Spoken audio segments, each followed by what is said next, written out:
They do build some houses for me, but I prefer to stay in the small hut or cave, whatever is available. Only when nothing is available, then I live in a big house. I don't like it too much.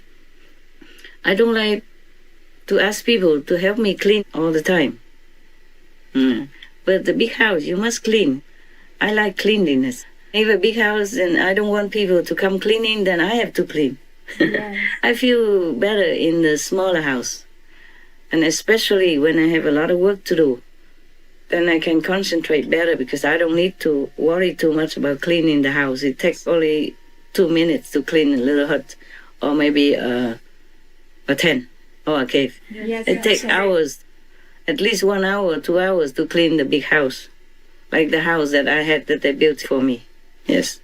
I never lived in that house, I told you before. Before I did not. Just for a while before I have the cave built.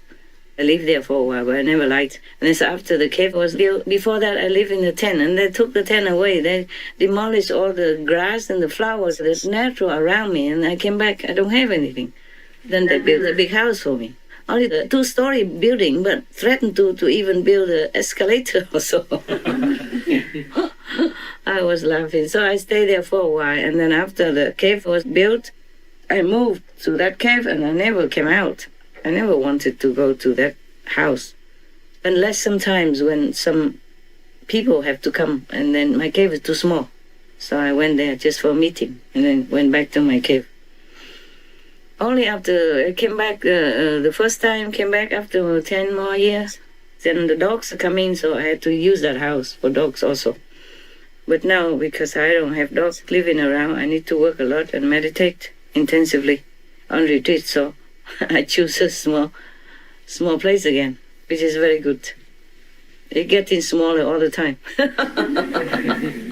It's happier for me.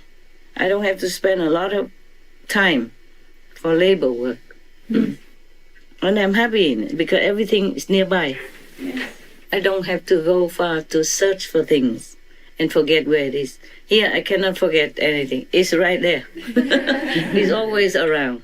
For example, I use my bed for like a makeup table, and I use these plastic boxes with the opening on the side.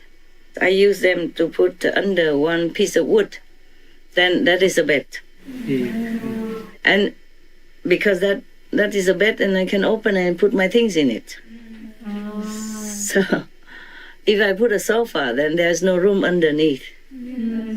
There's a different place you have to organize differently. Yes. And I also put a couple of these plastic boxes, these organized boxes, yes, but with the opening on one side instead of open on top. So it's like a drawer. Yes, yeah. Yes. I put a piece of wood on it, and that is my table. That's a desk from which I'm talking to you right now. Wow. It functions. Yeah. Just the same. And I have room. I have drawers down below it to put my things inside. So if I want to reach for a book, it's right there. Open, take it out. It saves a lot of space. I don't need a bigger place. I don't need a big house. If a big house, then you have different stuff, like you have a big sofa in it, and you have a big desk. But if you don't have room, then you put, drawers underneath, and you lay on top, or you work on top. Depends. Yeah. It's the same. It's functioning. You saw me one time when you went together with me into my cave in Newland, remember?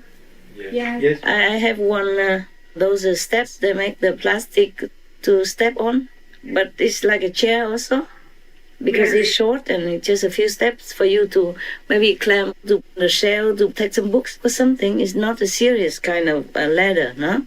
Yeah. And I worked on that as my desk. Yeah. I use that also to climb into my tent. My tent is on the higher platform. Those are platforms, they made them before, not that I made it. They made them before.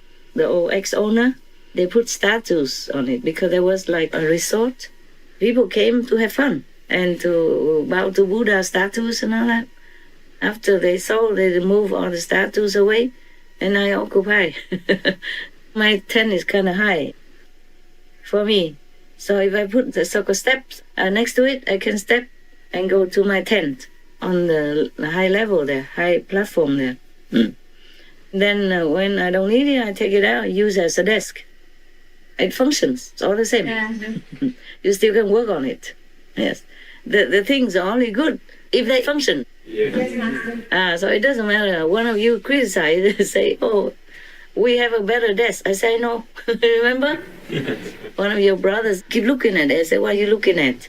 Somebody doesn't like my desk. He say, yeah, we have better desks or something. I said, never mind, it works. It functions as a desk. It's the same. Did I answer your question? What was it? Did I say? How come it takes so? I went all over the place. They eat these kind of things because it's material things. It contains inert materials, like something from the earth, has soil substance in it and water substance in it. In the Brahman heaven, you don't know these things because it's a different world. So when they saw it, they're curious, flying around all day doing nothing, also bored. So they tasted it and strange, strange, it tastes good. Continue eating. After the form is no more, or they see all the crawling plants, crawling fruit, they begin to taste them also. The more they ate, the more solid they became, more heavy. They cannot fly anymore. And you know what they look like. Yeah, look at me, then you know. Or look at your neighbors, yes. Probably we have eaten a lot. We still do, right? So that is that. Then in the beginning, according to that Buddha story, later on they have nothing more interesting. They pray and then God gives them rice. In the beginning, there's a big grain of rice. Then it was rolled to each house every day. Everybody can take what they need. And it was rolled to the next. But later they keep eating, then it's not enough, so they wanted to plant them so that they will have a lot. So here we are, okay? Now we have a lot of cereals, different types.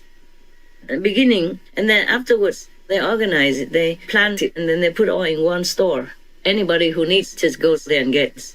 Later on, people are lazy, don't want to go to get even. They go one time and they take a lot. Everybody goes at one time, take a lot, so others come later, don't have. And then begins this conflict because of food. We have nowadays still. Then they have to have somebody, vote somebody to settle the dispute, see who is what, did what, why. That's how police came into being, and government came into existence. And that's how we have a mess nowadays. It comes from food. It still does. We have any kind of government, we have to bear it. And sometimes we protest, sometimes we have to accept it. We have done it all ourselves. Okay? We have done to us all this trouble because of food. So that was that Buddha story. But what was your question? Can you refresh it? Well, please? I was wondering if, like Adam and Eve, how do they work into that Buddha story? Were they like one of those third level beings that came down? Perhaps. I did not ask him, but perhaps. It's similar, yeah? Maybe it's a similar story. Adam and Eve, later, they probably have to plant their own food. Maybe in the beginning, God took pity and then give them some. Like the rice that was rolled to their house. Originally, we don't have physical contact with each other or anything, but because they're women and men, and then suddenly they eat, and they became more desirous of other things. Like the body changed, and the hormones changed, DNA changed, their attitude changed, their mind changed, their thoughts changed. Then they desire each other.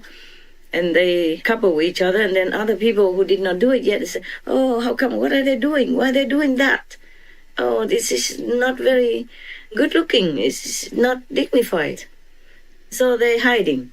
They find caves to hide, or if they don't have, then they begin to build houses. That's how they live together, and then have houses, and they're comfortable. They don't want to go to take food from the store anymore. They just take a lot so that it will last for a long time. So they don't have to go every day. Everybody does that. They copy each other slowly. We have man and woman, and then we have this physical connection, and we have the babies, and then humans just keep coming and coming, and this is how our world manifested.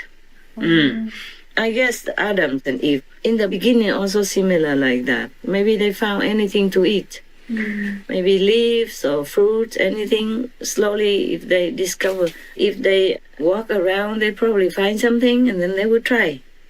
Yeah, and then they will probably plant more of that if they like it for the future. Or maybe they eat and then they just throw the seed out and then they grow more. Some trees are so easy. The fruit just falls on the ground and they become trees so quickly. In one of the places where I lived before, they plant some, they call it hai pingguo, meaning sea apple. The fruit, I was told, is poisonous, you cannot eat. I don't see any other things eat it either. It keeps falling from the tree, and they grow all over around the tree. If you don't cut them and don't take them away, there will be a jungle in no time. They just grow like that.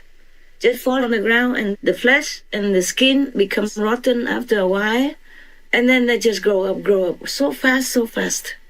Many trees and plants, they grow so fast like that, right? Yes. So that's how things are developed. And from our desires, things come more. The more we desire, the more we are entangled with our desired object. Then we get more and more solid, more and more connected with this earth, which is heavier than the light and the original vibration of heavens. So now the quantum method is the one that you can see the light again.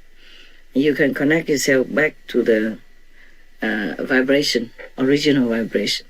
That's how gradually, eventually, you will realize that you're not the body. You go back to the source. Because the more you eat before, the more we recognize this body as us.